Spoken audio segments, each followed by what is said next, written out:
The incoming commandant of the U.S. Marine Corps is backing away from the service's long-standing requirement for 38 dedicated amphibious assault ships. The move could signal the beginning of a new approach to amphibious warfare for the world's leading Marine force.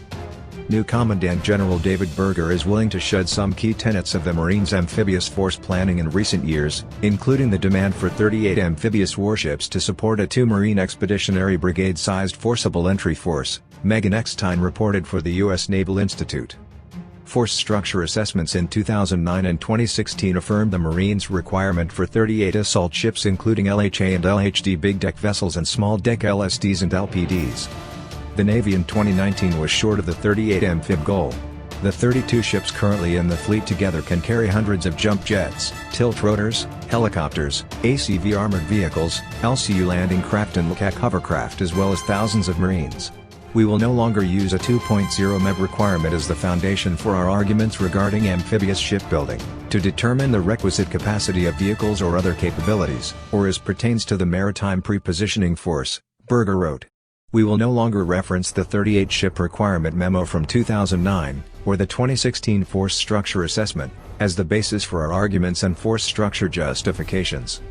A new force structure assessment due to end in 2019 could reduce the number of traditional assault ships in the Marines require and instead include alternative vessels in the tally of ships that can support a beach assault.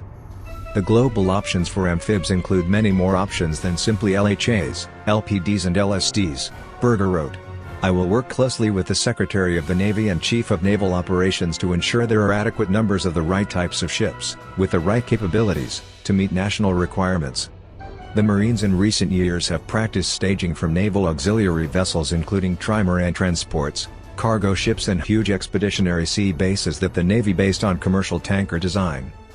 The auxiliaries are numerous and cheap to operate but lack the weaponry and toughness of old-style assault ships. Including auxiliaries in force planning could compel the Marines and Navy to reimagine how they would assault an enemy beach. Increasingly powerful anti-ship missiles and other enemy defenses already pose a significant threat to assault ships. They could be even more dangerous for lightly built auxiliaries and could force an assault force to stage farther from enemy territory. I do not believe joint forcible entry operations are irrelevant or an operational anachronism, Berger acknowledged. However, we must acknowledge that different approaches are required given the proliferation of anti-access/area denial threat capabilities in mutually contested spaces. Visions of a mass naval armada 9 nautical miles offshore in the South China Sea preparing to launch the landing force and swarms of ACVs, LCUs, and LCACs are impractical and unreasonable, he wrote. We must accept the realities created by the proliferation of precision long-range fires, mines and other smart weapons, and seek innovative ways to overcome those threat capabilities. Robotic ships could play a role, Berger wrote.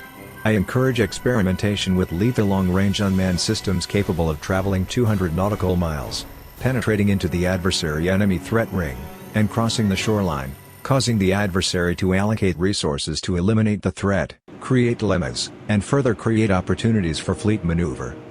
Not coincidentally, the Navy has begun developing robotic surface warships and submarines. Neil Zerb, a retired Navy officer, argued that the Navy also should buy unmanned cargo vessels for shuttling supplies from ship to shore in the aftermath of an amphibious assault. While many functions are important in an amphibious assault, once the assault is underway and Marines are on the beach, logistics is the critical factor in ensuring their success, Zerb wrote. The operation will often only succeed if the Marines are able to have rapid, reliable and continuous resupply. Using manned naval craft to do this puts operators and vessels at unnecessary risk.